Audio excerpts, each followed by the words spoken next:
and welcome to the MBOM podcast, where you'll learn to master the business of yoga.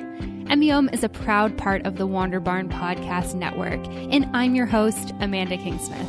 I'm a 500-hour registered yoga teacher, a yoga business coach, and a total business geek. Here at MBOM, you'll learn everything you need to know to create a sustainable yoga business by learning from myself and guests from around the world about how they built their yoga businesses, and about how you too can become a successful yoga teacher, studio owner, and much more.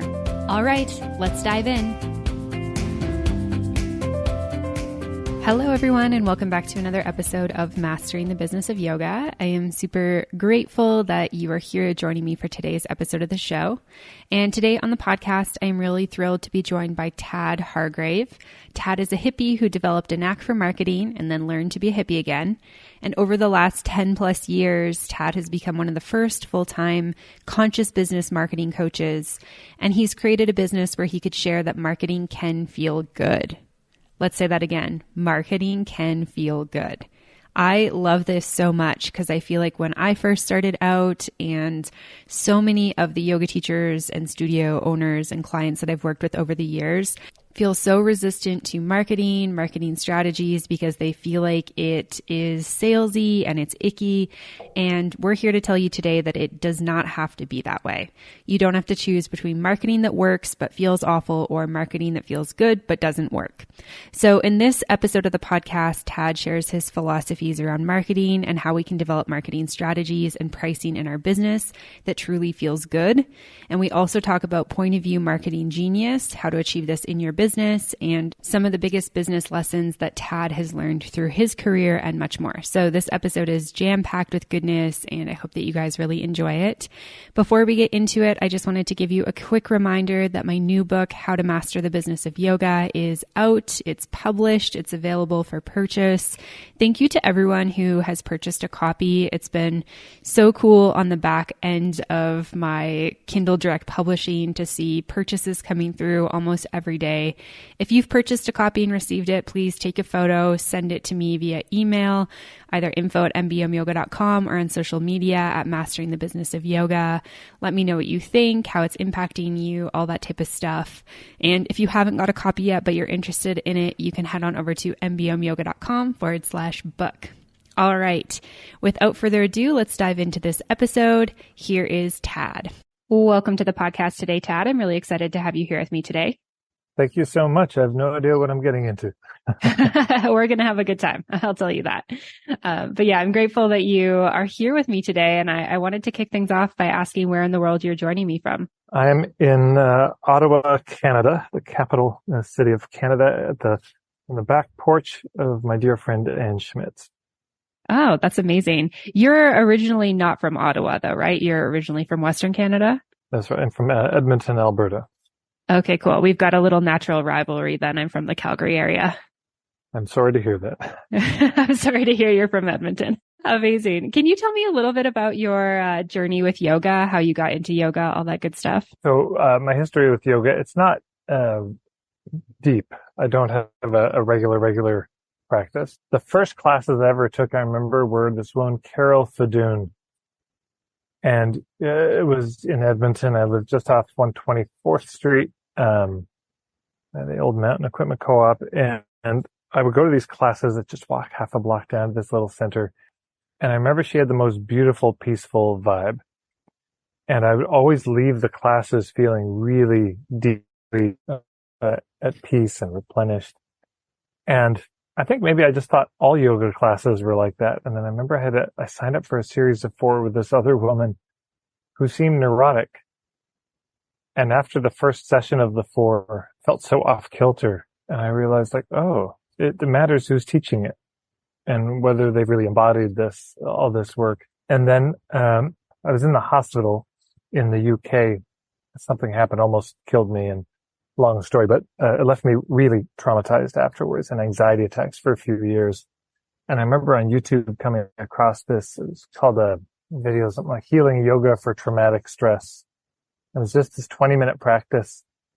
And I was amazed at the difference it made.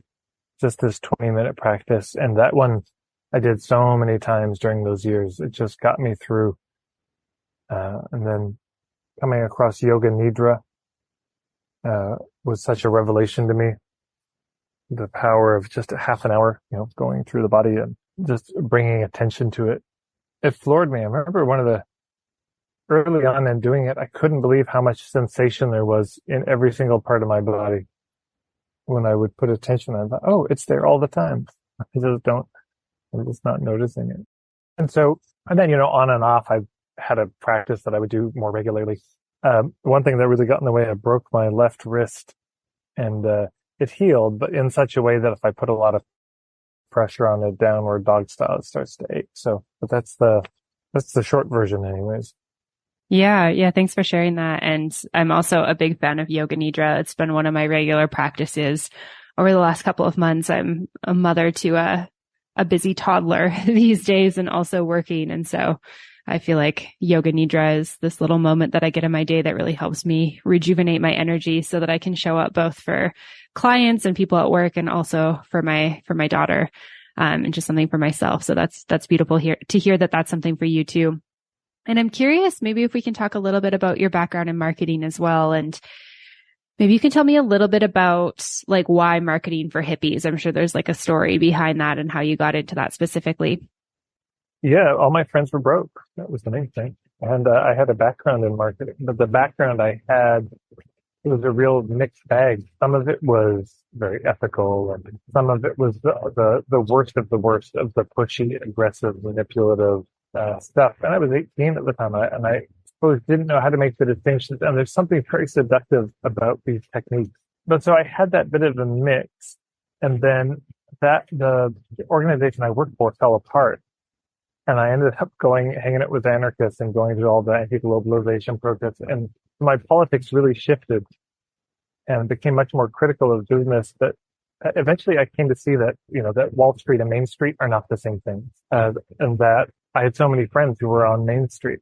I had so many friends who were healers and like coaches, permaculture people, and just trying to do something good. They just didn't want to work for the man. And their marketing ideas were terrible. And I could see that. And I didn't know as much then as I know now, but I knew enough to know that it wasn't going to work. And if it wasn't working, I had some rough idea of why.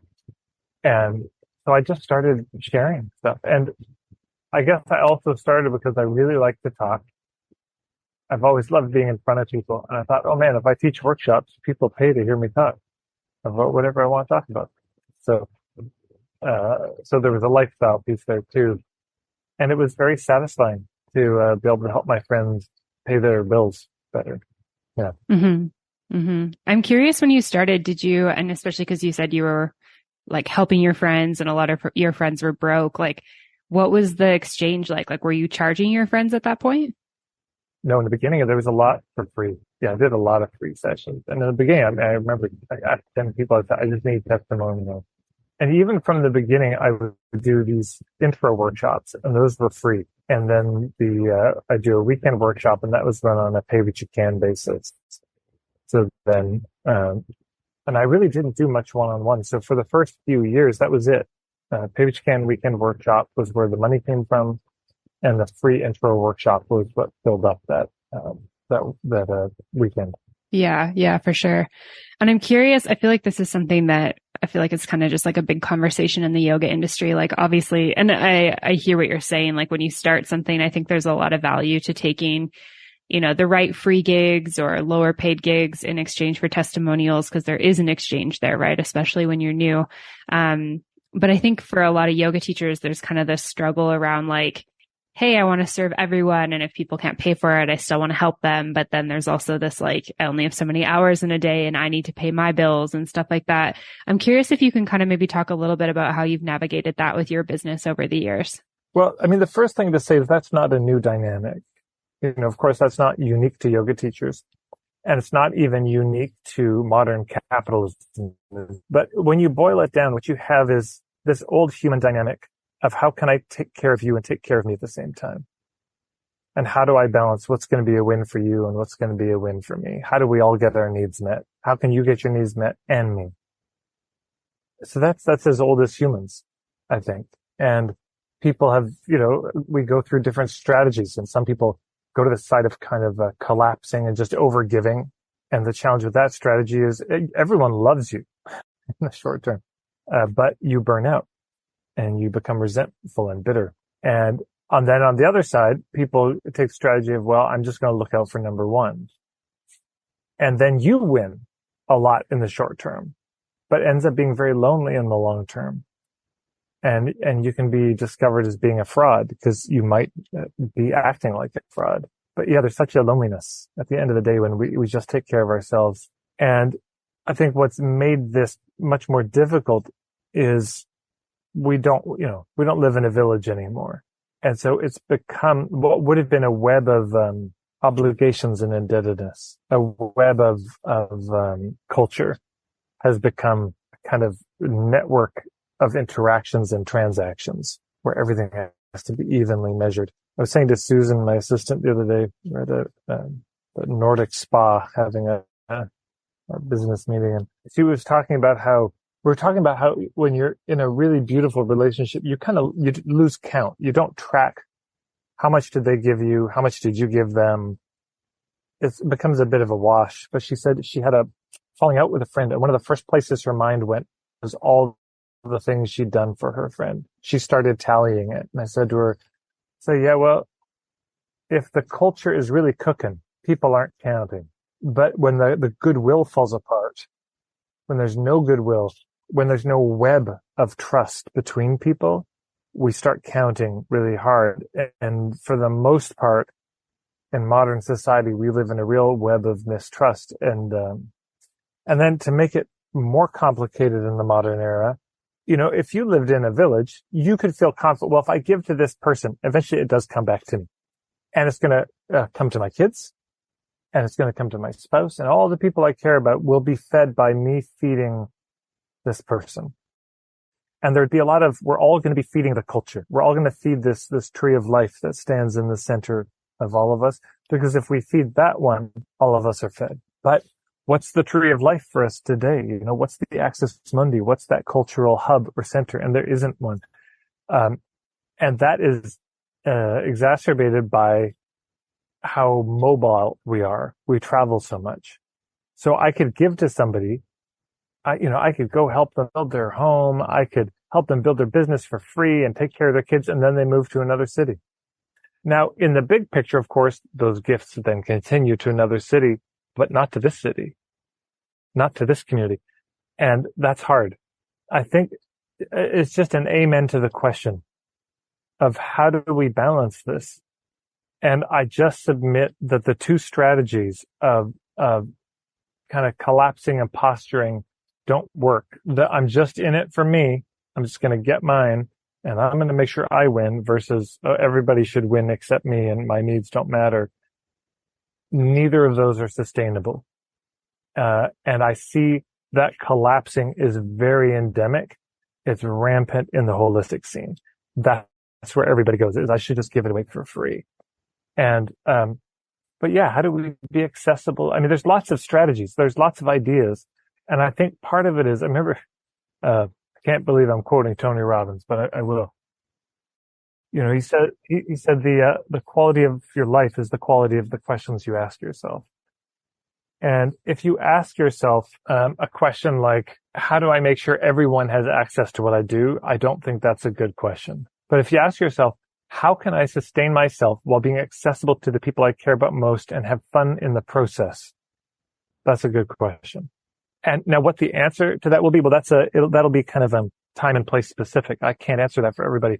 It's just worth noting there are lots of options. You can have scholarships, where you charge a higher price and give scholarships to, people who are in need. You could do pay what you can. You can do sliding scale. You could do barter. You could do those kinds of alternative pricing methods for some of what you do, but not all of it. You could have a day where those classes are free on that day. You could have a punch card where people, can earn a free class. You can, there's all sorts of ways to do it. But the important thing is just to stay with the question, right? How do I meet my needs and their needs? How do I sustain myself, but also be accessible and have this be fun?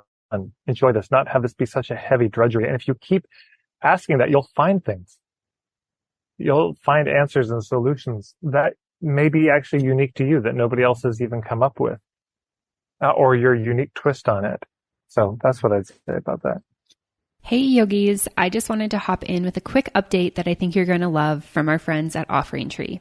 If you've been listening for a while, you'll know that the thing I love most about this company is how they keep adding features that wellness professionals request, and they recently added a couple of awesome features to help you run your yoga business. The first is that they added a friends and family feature, which means you can add more than one family member to an offering, which is so handy if you run classes for families or for children. They also added more designs for the website pages, meaning you can create something simple and beautiful for your website very quickly with different page templates to choose from. Remember, you can get a discount and access the 14-day free trial by using my link. It's offeringtree.com/MBO. Once again, that's offeringtree.com/MBOM to get your discount. All right, now back to the episode.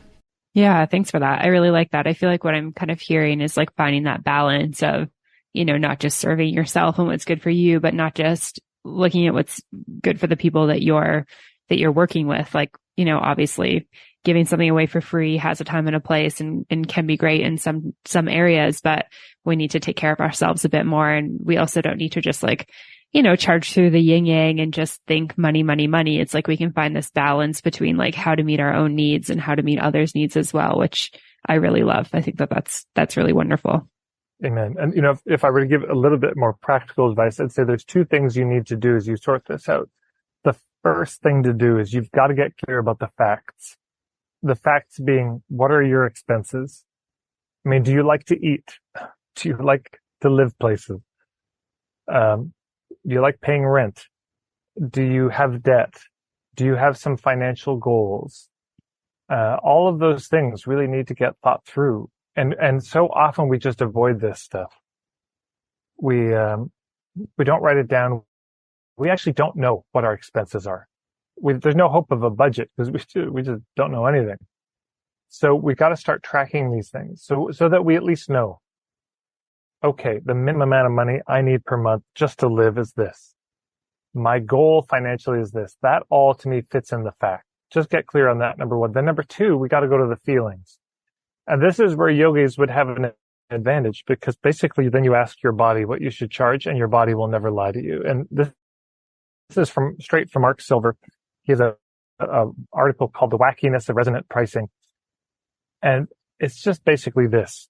So let's say you're a yoga teacher and you're thinking, okay, how much am I going to charge for this retreat?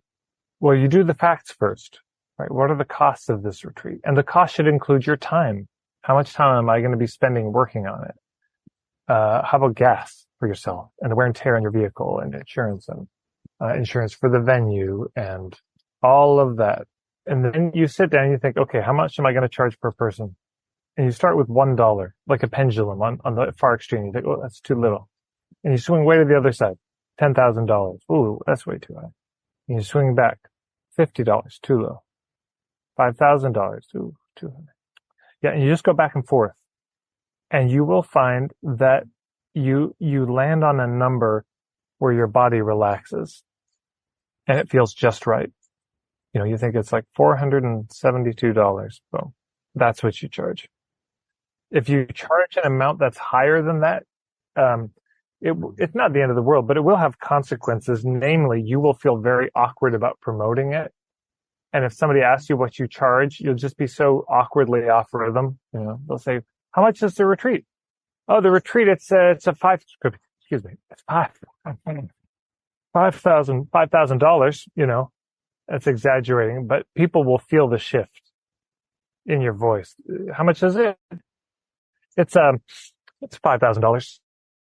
You can feel this posturing that happens to cover the feeling that that's too much. But if you charge too little, you'll resent it. And you'll be off rhythm again. People will feel it. And even if they don't, you'll feel bitter later. So, you won't be able to pay the bills. And suddenly it's like, how did I lose money doing this retreat? But it has to start with the facts. You really have to know your numbers for this process to work. Mm-hmm. Yeah, I completely agree with that and really, really feel aligned with what you're talking about. So thanks for sharing that. And kind of on the same page, I'd love to dive into the marketing stuff a little bit more. I think one of the things I feel really aligned with the work that you do is this idea that marketing can feel good. So maybe we can start there, for people who are kind of like, ooh, I don't like doing marketing. I don't like selling to people. Maybe they've had that experience, like you were just saying, with like not wanting to talk about their pricing, which I think is, you have to be able to talk about your pricings and your offering in order to sell stuff. But can we talk a little bit about how marketing can feel good and how to do that in our businesses? Yeah. So, right. The first thing to acknowledge is that marketing feels bad, as you said. Yeah. We just got to name that. Generically, it feels gross, yuck, uncomfortable. People not only don't like doing it, they don't like receiving it. For most people, nothing about marketing feels good. But then here's an exercise I would invite people to do. On my website, if you go, there's this ethical marketing starter kit, and it's one of the exercises. There's a book. Maybe I sell it on my web. Anyway, there's an ebook I've got called How to Start, but this is the short version of it. What I find is most people know it feels bad, but they've never actually really honed that with a bit more detail, which is useful. And so the question is this: if you were at a party and you overheard people talking about your marketing behind your back, and they said, "Oh my God, Tad's marketing is so blah, blah, blah." Yeah, Amanda's marketing is so blah, blah, blah. And they say 3 adjectives. Like, what are the ones you would never want people to say? And it's worth saying that, and you just make a list. Stop when you're done. And you might have, let's say, 10 or 20 things. And that could be desperate, slimy, pushy, gross, manipulative, hype-filled, whatever they are. And then once you've got that whole list and you can't think of it anymore, you pick the 3 that would be the worst, like the most painful ones. And I'm curious, Amanda, off the top of your head, if what are the things you would never, ever want somebody to say about your marketing? That it was disingenuous, that I was scamming them. That I was like deceiving somebody. Like, I feel like that to me feels really like icky and like, that's not who I am. Beautiful. So then the next step is you come up with the opposite of that. Like, what would you want instead? If that's what you most don't want people to say. So if the first one was, not genuine, I suppose, would the opposite be genuine for you? Yeah, I think genuine or authentic kind of comes to mind. Yeah. And the other one was that you're scamming them. What would the opposite of being scammed be, or scammy? Maybe, like being very clear, I feel like there's a word I'm looking for. Just that everything is like out there, like there's no questions about, what I'm doing or anything like that. I feel like there's a word I'm looking for, but I can't, it's not coming to mind for me right now. Honest or transparent. Transparent. Yeah, that's it. That's the one I was looking for. There you go. And what was the third one you didn't want? That I was like deceiving people. Yeah. Okay. So what's the opposite of that? I think maybe that's honest as well. Yeah. There's a kind of candid, honest, forthright. What you see is what you get. Mm-hmm. Maybe that's transparent as well. So honest, let's say honest, transparent, genuine. I like those. Yeah. And so then what we can do is, and this exercise seems like not much, but where this becomes very practically helpful is, let's say you're working on your website. You have those 3 words as your touchstone. And you just ask yourself, how could I make this website more honest? How could I make it more transparent? How could I make this even more genuine? Because you notice the shift here is, if the challenge is, of course, marketing feels bad. We all know that for the most part. It's like driving a car by focusing on what you don't want to hit. It's a terrible way to drive a car. You will get into an accident. You'll end up hitting the thing you're looking at and what you're giving your attention to. But instead of just saying, well, I want marketing to feel good, I just find it's helpful to get a bit more specific.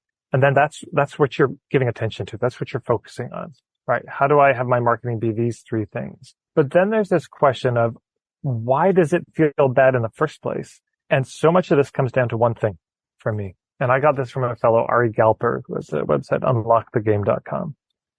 And he was the first one I heard this from, where he pointed out almost all the traditional marketing and sales stuff has this one thing in common, which is that the hidden agenda, and it is almost always hidden, is to get the sale, to go for the close, to get the deal. And that hidden agenda is at the root of almost everything as to why it feels bad. And if you replace that hidden agenda to get the sale with the open, overt agenda to get to the truth of whether or not it's a fit, that's the shift. When we really keep grounded in the truth of, is this a fit or not, it will feel good. To the extent that we're there, people feel wonderful, genuinely being on the receiving end of that kind of a conversation rather than being on the receiving end of a pitch that's trying to get them to buy. Ready to supercharge your career and business success? Coach Pals is the ultimate networking platform tailored exclusively for wellness professionals like yourself. Coach Pals focuses on empowering connections that truly transform your path. Whether you're a dedicated yoga teacher or an ambitious yoga business owner, they've got you covered with innovative features designed just for you. Let's talk about Coach Pals professional profiles. They're not your typical resumes. They're dynamic showcases of your expertise, experience, and skills, enriched with your wellness passion, journey, and community impact. With testimonials and skill endorsements, your profile becomes a magnetic hub for partners and clients. Imagine having a central space that unites your professional identity, opening doors to limitless opportunities thanks to the power of effective networking. From dream job openings to fruitful partnerships and supportive communities, Coach Pals truly has it all. Use code MBOM, that's MBOM, to enjoy your first month free when subscribing to a professional monthly plan. Learn more about Coach Pals Pro membership benefits at coachpals.com/memberships. Once again, use code MBOM when you're signing up to get your first month free. All right, now back to the episode. Yeah, that definitely makes sense. I really like the idea of it being more of a conversation rather than a pitch, because I feel like it feels so different when you're talking about, say, like a workshop or maybe a retreat. Let's use a retreat as an example. If you can just talk about it very candidly, talk about it with your students versus being like, have you heard about this thing? And then you're trying to like pitch it to them. I feel like just talking about it naturally is something that feels good to most of us versus that like, I need to make a sales pitch. And I think this is one of the things that yoga teachers in particular really struggle with, because talking about something that they're excited about naturally feels good to them. But it's the idea of, hey, I have to pitch this. Hey, I have to create, marketing materials and sales for it and stuff that just doesn't feel very good. But I like the idea of taking this like conversational approach and using it with, all ways that we're kind of putting something out into the world. Yeah. Well, let's dig into that example. So you're a yoga teacher and you've designed a retreat or a teacher training or some larger offering. And you've got to share it with people and you're leading your classes and you've just had the sweetest class. It's so nice. The vibe is so beautiful. And then it can feel like a very strange change of gears. The gears grind together as you try to now do this sales pitch. And it feels like it doesn't fit. And that's true. It doesn't. Yoga is definitely, any yoga I'd want to attend is not about trying to get people to do something. It's about this really coming into the present. It's a very deep commitment to the truth, at the end of the day. So to shift from that real yogic spirit to this schmaltzy sales thing is going to not work very well. It's going to feel weird and off and have students back away from you. And like, oh, I don't know if I can trust. But if instead of that, we say, I just invite everyone listening to notice in your body the difference between this. There you are at the front of the class. Class is over. It's time to talk about the thing. And inside yourself, you have this agenda to get every single person in that room to sign up. That's your agenda. I need them to sign up for my thing. And just check in with your body and notice how that feels and you're not going to tell them, of course, but this is just inside you. I need these people to sign up for this thing. And Amanda, I'm curious, what do you notice if you go there?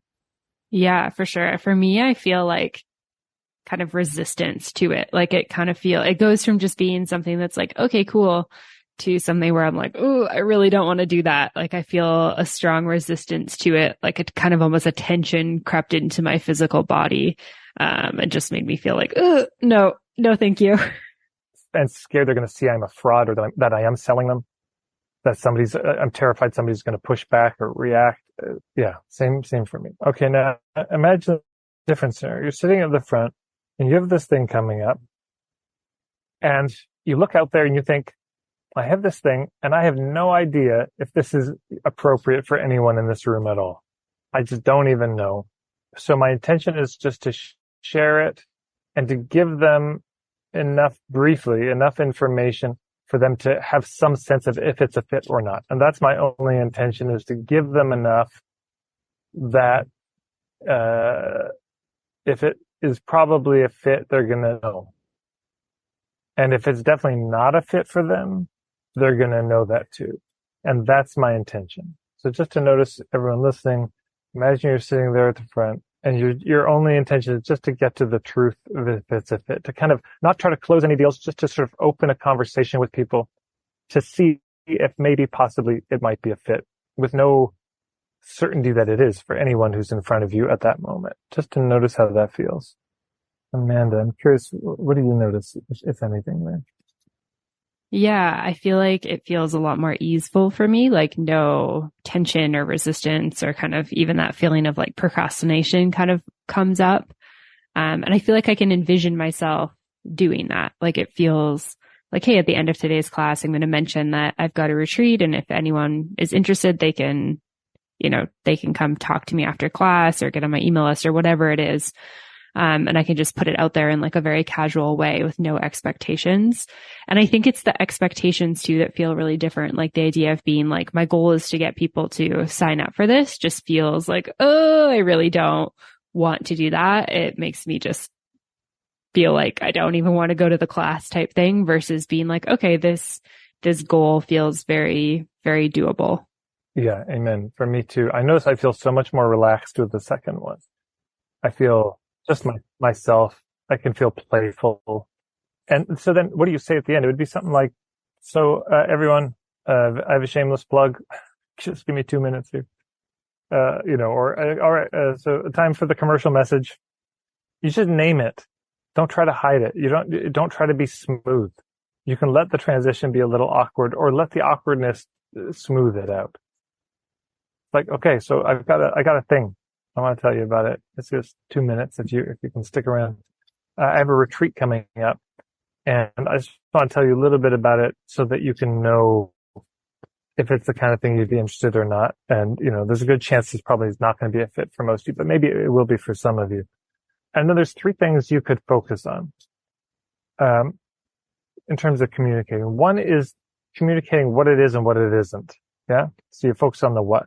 Like, here's what this retreat is. It's these things, but it's not this. Like, this is not one-on-one support. This is not a glamorous 5-star retreat. This is not, whatever the things are you think they might think it is inaccurately. You just let them know very clear. This is what this is. It's a 5-day overnight residential retreat at this hot springs in Bali. I don't know. That's what we've got. And then you can say, here's who it's for and here's who it's not for. And be very clear. It's like, this is for people who are, I don't know, really wanting to deepen their yoga practice. And you want to avoid being too generic. Because if you say things like, this is for people who are committed to spiritual growth. This is for people who are positive and ready to take responsibility and who are stressed in their lives. If you say things that apply to everybody, it's not even useful to say it. But if you could say, yeah, this is for people really struggling with back pain. This is a retreat for people struggling with anxiety or depression. This is a retreat for people struggling with addiction. You get the idea. If you can really hone in who it's for and who it's not for. And it's like, and hey, this is not for you if you're wanting a really intensive, nitty gritty, yoga retreat. This just isn't that. Or if that is what this is. And if you're wanting a chill, relaxed kind of hang out and party with friends in Cancun, this really is not that. And then you could also focus on, here's how we're going to do it and how we won't. Because there may be something about the style that's important to communicate. Not just what you're doing, but how you're doing it. So if you focus on the what, the how, the who, and you just tell them very briefly the most important things, and really focusing on the deal breakers, the key pieces that you think would help them make a decision as to whether it's even worth exploring or not, you just share those things. And now this, of course, speaks to the niche conversation. which is sadly missing, I think, in a lot of the yoga businesses out there, because people are just trying to be everything to everybody. So you have to really be thinking through the niche, thinking through what is it you want to offer that's unique, that's missing out there. Because otherwise, if it's like, hey, I've got a yoga retreat, that sounds like all the other yoga retreats. I guess it is, but this one's cheaper. Shit. I guess you should go for that one. Yeah. Yeah. Thanks for sharing that. That definitely makes sense.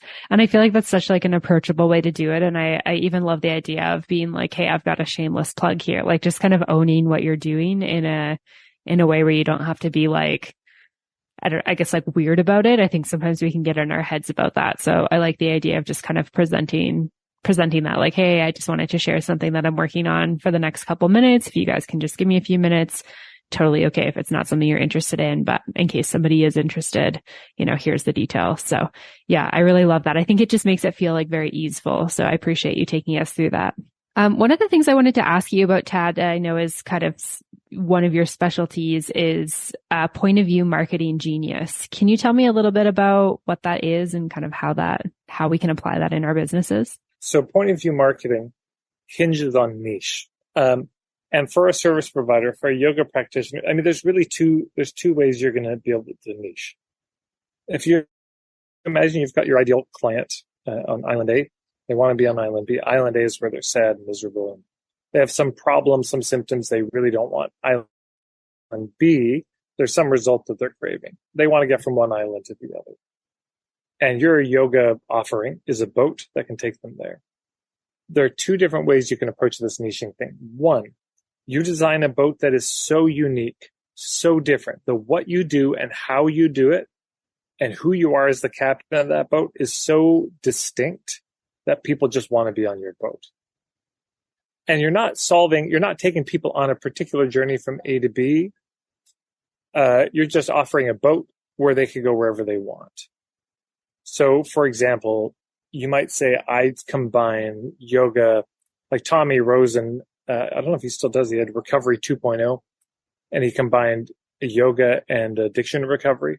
So you could say that's what I'm offering. Now that's the boat. Now it has I guess an Island A and Island B implied in that, but it could be, we do yoga plus it's like a rave with yoga. It's going to be a dubstep and yoga weekend. So there's going to be a lot of dancing and yoga. It's going to be partying. And that's what it is. There's a sort of implied who it's for. I guess people into dubstep, but that's what it is. So you might just come up with a different, unique offering that is inherently attractive to certain people. Just like certain clothing, you look at it and you know if you want it or not. The other way you can do it, and this is most of the time what it is for service providers, is you pick a very specific Island A and Island B. So I think about Tina Veer in Toronto, who has a yoga for round bodies. And she just noticed that she has a rounder body, and she'd go to yoga classes and the teachers had no idea how to adapt their yoga for her. So they'd be doing all these side twists and forward bends and things that with a belt and a chair or both, it could have worked for her, but they didn't even think about it. And she's surrounded by a bunch of skinny people. And so she created this class, Yoga for Round Bodies. And of course, her people just revere her because they can get together, not feel awkward. So these were people with rounder bodies who had a problem on Island A, which is that most yoga classes don't feel good to them and don't work for them, functionally don't work. And Island B is, I have a really consistent yoga practice I love, and feel good in my body. And she's been offering that to people, which is wonderful. So or Tommy Rosen, that's, I guess, another example of there are people who are on Island A struggling with addiction recovery or wanting to stay sober. And he offers them help on that journey. So we have to start with that. Point of view comes in as a kind of the next step in that. So point of view is for the boat. It's why do you make your boat the way you make it? What's the underlying philosophy? What's your approach to boat making and painting and designing? And for the journey from A to B, it's this question of, what's your take on how people should go from Island A to B? Because there's lots of different opinions about going from one island to another. You can take this route, that route. You can go in this season or that season. Yeah, if we think about, let's say, to take it out of that with yoga, let's just say nutrition. So the boat is I'm a nutritionist. Island A is I'm not healthy. Island B, I want to be healthy. Well, there's lots of ways. There's lots of opinions about that. There's paleo, keto, vegetarian, vegan, carnivore, macrobiotic, Ayurvedic, and on and on and on. Those are all points of view about the best way to make the journey. So articulating this is so important. And let's just say, now I'm curious, Amanda, for any of your people, have you come across people who have interesting niches based on a particular kind of person on Island A with a particular problem? Yeah, I feel like I've encountered a number. I feel like one that's coming to mind for me is that I know a woman who she teaches yoga for scoliosis. Is this Kat in Victoria? No, I'll have to check her out. But no, this is a woman who can't remember where she's based, but she's over in Europe somewhere. Okay, it's funny. I know somebody in Victoria has the same niche. Okay, right. So Island A is there. You have scoliosis, and it causes the issues it does. And you're wanting your back to be maybe healthier, straighter, stronger, whatever the Island B is. So then there's 3 questions to ask yourself around this. These are the 3 fundamental parts of point of view.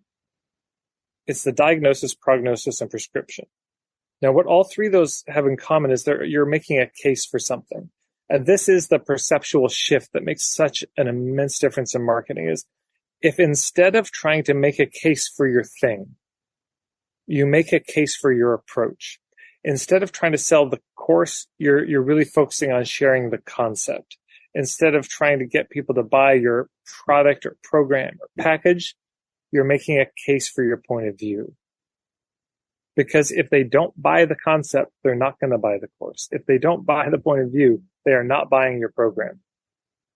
That comes first. And just to before we get into those 3 things, imagine this. I tell you, Amanda, I said there's this workshop based on something you said in the interview. This thing would be very helpful for you. And you say, well, okay, Ted had some good things to say. I'll take his word on this. He seemed to recommend me going to this workshop very strongly. And you go, and the workshop is terrible. It's so bad. It's the worst. And the thing that's the worst about it is the point of view is laughable. It's, it's, I don't know, scoliosis. It's like the thing you need to do is get yourself on a torture rack and stretch yourself out. Or, you just need to throw yourself on the ground repeatedly until you straighten that out. It's that level of absurd. And you're sitting there thinking, I can't even believe Tad recommended this workshop to me. I'm going to talk to him after this. But you have to stick around. It's so bad. It's a train wreck, and you just have to see how it ends.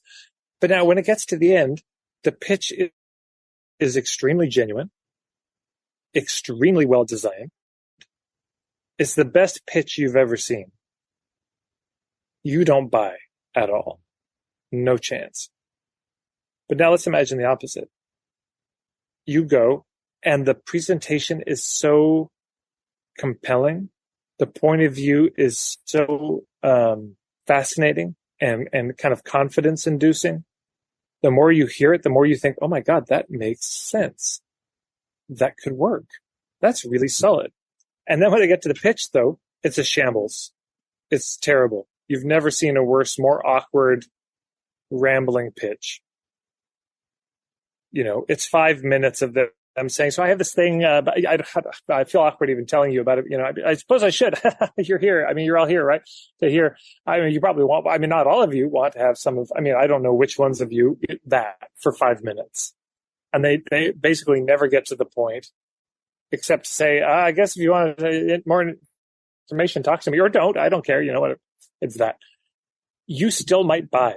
You might go up to them and say, we got to work on your confidence and your pitching. Normally I'm not for pitching, but you could actually use a little bit of that. We could work on your presentation skills about that because you seem to break down at the end. But do you work with people? Because what you were talking about made more sense to me than anything I've heard. Now, so I'm not saying do a terrible pitch, or pitch at all. But if you did a good presentation where you really made a case for a certain understanding of the issue you help people with. And then you just shared, here's what I've got, and you made a case. And the point of view, by the way, the case is made for that in the presentation, not in the pitch at the end. It's already done. So when you get to the end, it's just, you're basically saying, if this made sense to you, if you resonate with what I had to say tonight, here's where you can get more of it, basically. So now, Amanda, I'm curious for you, for your people, who are they? What's Island A? Like, what's their problem? Good question. So I feel like Island A would be, people who are wanting to teach yoga, but don't know how to make a sustainable living with it. Like, don't know how to make it into a business or create a business, that type of thing. Beautiful. Okay. So we got Island A and B there. They really want to do yoga they want to be on. So this is, in a lot of ways, it's more Island B specific. It's more they have a craving and they don't know how to do it. Or they don't know how to do it without doing pushy stuff or burning out or giving away the farm or doing it in a way that feels out of alignment with their spirituality and politics, etc. So but the craving is clear. Island A or Island B would be, I would love to be making a living teaching yoga full time. Mm-hmm. Mm-hmm. Maybe, or at least part time. So then we get to these three things, right? When we talk about point of view, these three things: diagnosis, prognosis, prescription. So the first one, the diagnosis, is all of these are just 2-word questions, very simple questions, but there's a lot you can dig into. The diagnosis is basically what's happening. So somebody's there on Island A, they want to be on Island B, but they can't seem to get there on their own. In a sentence or two, let's just say one of them came to you and they said, Amanda, I've been wanting this for years and it hasn't happened. What's going on? In a sentence or two, what would you tell them? Yeah, that's a good question. I feel like I probably need more context because I can't just solve problems like that. But I feel like I would want to know more context. Like, what have you been doing? What is not working? Like, what is the particular problem that you're experiencing? Like, is it that you can't get classes? Is there not enough people in them? Right. Okay. So in this case, you don't get to ask those questions. This is the generic, like for your ideal client. Well, I'm curious for your ideal client, what would be the thing they're struggling with? What would be the particular inflection where you're the strongest at helping?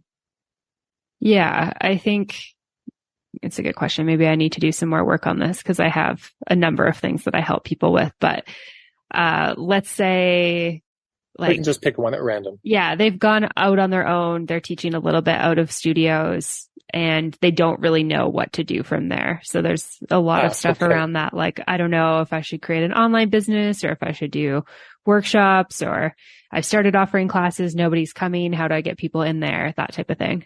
So this is great. So we hone it there. So let's just say somebody comes to you in that moment and they say, yeah, why can't I make this leap? Why is this so hard? If you just had to shoot from the hip, what would be the very first thing that comes to your mind as the most likely, most important thing they need to know, a diagnosis wise of why they're stuck, why they can't just do it? Yeah, I think something that I see a lot is that people aren't giving actual time to their business. So they're probably not working on marketing. I feel like especially they're not talking about their thing. It's like, I've created this like fabulous class or workshop or retreat. And it's like, well, who knows about it? It's like, oh, I don't know who knows about it. They haven't put it on social media or talked about it with their students or sent it to their email list. And they just kind of expect people to find it. Beautiful. I love that. As soon as you say, here's just a flag for everybody listening. What's very strong about that answer is it immediately made sense to me. Just as they're not giving it enough time. Like maybe they're giving their yoga time and the practice time, but they haven't been giving their business time. That made sense to me right away. Because I see that with my clients. It's like, but how much time do you spend working on your business, not just in your business? And often not a lot. And it's like, man, if you were to just take 2 hours a week, carve it out and just only focus on how do I grow my business, you would be shocked over a year what would happen. So let's just say that's the diagnosis. Okay, now the second question is the prognosis, and that is if the diagnosis is what's happening, prognosis is what's likely. And so there's two parts to this. It's the best case scenario and the worst case scenario. So the worst case scenario is that if you really don't deal with this or deal with it badly, here's where this is going to end up.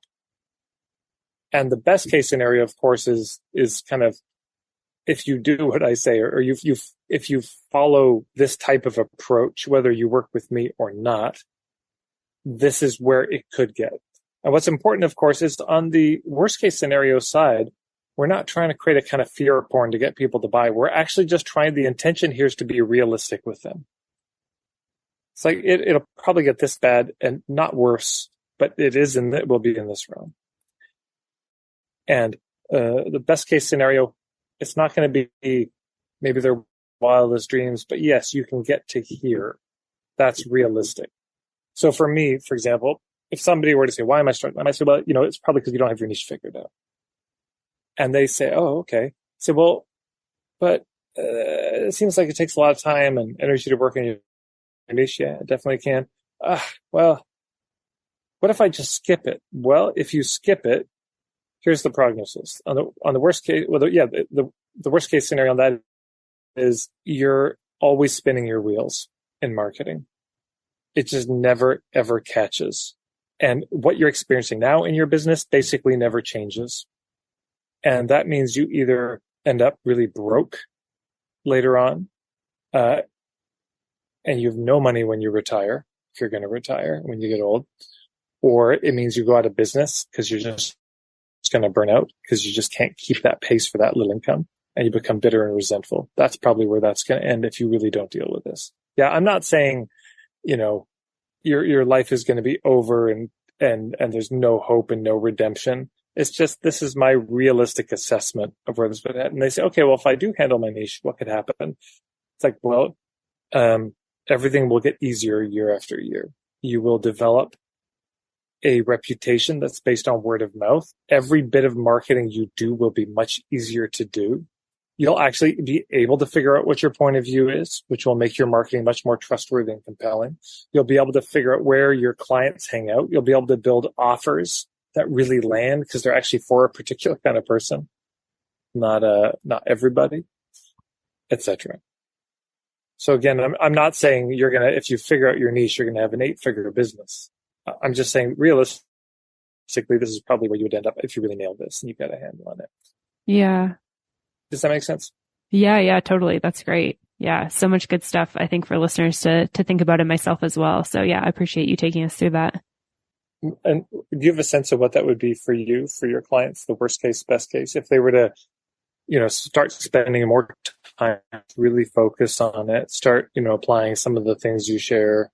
Do you have a sense?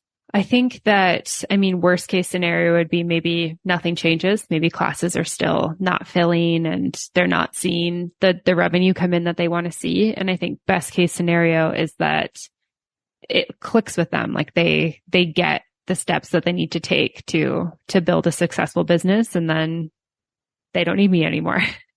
Yeah. Okay, great. So then the last thing is the prescription, and the prescription is what's needed. Now, this, of course, has a very direct relationship to the diagnosis. And the prescription is, there's different levels of it, but basically it's like if you had to say in a sentence, and this is the key phrase I would underline for everybody. And in fact, there's a few phrases. If you check out on YouTube, these won't be just public forever, but I've got a few videos called, if you just search on YouTube, Tad Hargrave, pressure reducing phrases. I think I've got about 20 at this point, but one of them is this phrase, whether or not you work with me, whether or not you get it from me, kind of, here's what I think you need. So, that's very important when we get to the prescription, because when marketing becomes sleazy is, oh, you have this problem. Isn't it terrible? Let me stick the knife in, twist it around, punch the bruise, and then, make the case that, well, here's what's going on. Here's my diagnosis. Here's my prognosis. And the prescription is my program. That's where it gets sleazy. But if we say, look, my prescription is this, and of course my program has that, but whether or not you sign up for my program, you just came, you asked for my opinion. You want to know how I think you get from A to B. This is the way, I think. And there's other people who can help you with that, probably, but whoever you work with, these are the things I would make sure you keep in mind. This is what I would prescribe generically, without knowing too much about you. So I'm curious for you, if one of those people came and said, wow, that prognosis, that actually lands, that's been true in my experience. I've been trying to get out of this, all these studios for a while, and I haven't, and I can totally see I'm just going to stay stuck here. And it's going to be frustrating. And I really do want this prognosis that, the best case you're talking about. So what do I need to do? What's needed? What would you say are like the top 3 things that people need to do? Mm-hmm. Yeah, I think making sure that they know their niche, similar to what you said, that's something that I definitely teach a lot of. And then getting clear on like how they actually want to reach people, and then having an actual plan to get that done, I think is really important. Isn't it funny that having a plan, that seems so basic and nobody has one? Well, it's like everything can be like, you can have great ideas, right? But I think it's like when you're just on the hamster wheel of life and you're just kind of like go, go, go every day, it's so easy to just not do these bigger things that you want to do. And so I think having a plan to actually get the stuff done is super important. Yeah. Yeah. It's, for most things, I would, well, anyways, we go tear there. Amen. Having a plan. Most people don't. So that's the point of view in a nutshell, is you think about who is this person on the island? What's the problem? And what's my take on the problem? And then we just share it honestly. We just share the point of view. This is my diagnosis. This is my generic, broad speaking prognosis. This is what I think people need. It's my prescription. And then you just make sure that what you offer is in alignment with those things. Because if people buy the diagnosis, the prognosis, and the prescription, they are very likely going to buy from you now or later, most likely later. But if they don't buy if those things don't make sense to them, they just probably won't. Amazing. Yeah. Thank you for sharing all of that. I feel like that is really interesting. And I think it's stuff that I've like heard before in marketing, but I don't think it's been presented to me in that exact way. So I think it's a really helpful way to think about our approach for how we're going to, talk about our business, think about our client, et cetera, et cetera. So I appreciate you taking me through that. Is there anything else before we wrap up today, Tad, that you want to share with listeners? Anything that you see with your clients that you feel like is important, or any kind of business lessons, tips, tricks, anything like that you want to share with people? Here's the thing I would invite everyone to think about. If you're a yoga teacher and you're in the position that Amanda's laid out, how long do you want to be in business? This is one of the most fundamental questions. Another way to say this is, do you want this to be a hobby, or do you want it to be a business? Do you want to live in a tent for the rest of your life, or do you want to live in a log cabin? With enough rooms to have guests and a pantry and all the things that you want. That's really critical, because those paths are very different. If you want to live in a tent, in the short term, everything is much easier, and in the long term, it's going to be much harder. Unless you have some other way to make income, in which case, great. But if you're relying on it and you're treating it like a hobby, it will never, ever, ever, it's not going to magically become a log cabin. A tent doesn't just turn into that. That's not, in its DNA. There is no DNA there. And if you want to build it as a business, if you want to have this be for real and to take care of you, you want to live in a log cabin, that means upfront work and upfront investment. It costs to build a cabin, but you have one. You have one then, and it will keep you warm in the winter, and it will allow you to provide for your friends. It's a place to keep all of your books. This is things that you can't have in a tent. And if you decide that you want to live in a log cabin, you want this to not just be a hobby, you want it to be a business, get help. Get help. And there's levels of this. First of all, just generally stop trying to be so self-sufficient. Ask your friends for help. Ask your community for help. When you're stuck with your website or some tech thing, ask for help. Do not just let yourself linger in that stuckness. There's two choices when you're stuck. Beat the shit out of yourself. because you're not smart enough and not good enough, and here I am again, or ask for help. And I just recommend the latter. And whenever you're stuck, there's 2 questions to ask. There's only 2 reasons fundamentally to wildly overgeneralize. 1, you don't know how to do something, or number 2, you don't want to do it. And it's good to get clear which of those it is, different approaches. So you ask for help generally, and there's a certain point where your community and your friends are going to be tapped out and they just don't know anymore. And you're going to need a higher level of help. If you've never built a log cabin before, it's really smart to talk with somebody who has. At least get a book that walks you through it. You might want to hire somebody. There's a certain point in growing your business, you're going to need to get professional advice from people who are farther down the road. Does that mean you need to pay money for it? Not necessarily. You could trade, you could barter, you could cook people dinner. But get the help. Don't try to wing this on your own. Somebody further ahead can shave years or decades off of your learning curve. There's just certain mistakes that if you make, they cost you so highly. And you don't get an infinite number of mistakes before it's too late. And there is such a thing as too late in these things. You just spent all your money and now you're in debt. And I've just seen it happen where people screwed up too many times. It's like you go to build a house and you screwed up the design and the house falls apart. So you build it again and again. But how many times can you do that? I mean, how much money do you have to spend on your house before you just have to go back to the tent? So get some help on that. That would be my main advice. I love that. Yeah. I'm a big fan of asking for help when we need it. I feel like we live in this beautiful world where people specialize in all sorts of things. And it's really amazing to reach out when you need it and find somebody who can support you, somebody who feels really aligned and like-minded. So I think that's a beautiful place to wrap this up. And on that note, I'm curious where people can go to find you, learn more about you, all of that good stuff. The main place is marketingforhippies.com. That really has everything.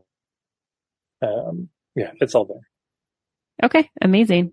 I will make sure there's a link for that in the show notes, and just want to say a big thank you for your time and your energy today and just for everything that you've shared. I feel like this is such important, valuable information. It's definitely got me thinking about, my own business and stuff. So hopefully other people are thinking the same and thinking about how they can utilize all the amazing tips that you shared. So Tad, thank you so much for your time.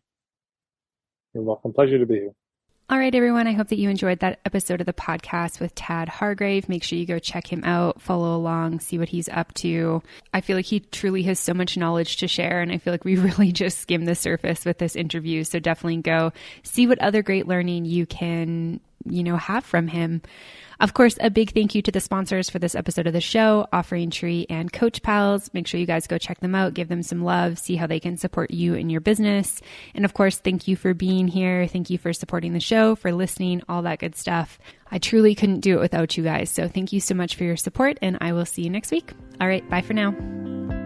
Thank you so much for tuning in for this episode of the podcast. To find links, notes, resources, and everything mentioned in today and all episodes of the show, you can head on over to mbomeyoga.com. You can find the podcast and myself on Facebook and social media at Mastering the Business of Yoga. And I would love for you to join the private Facebook community, Yoga Business Badasses.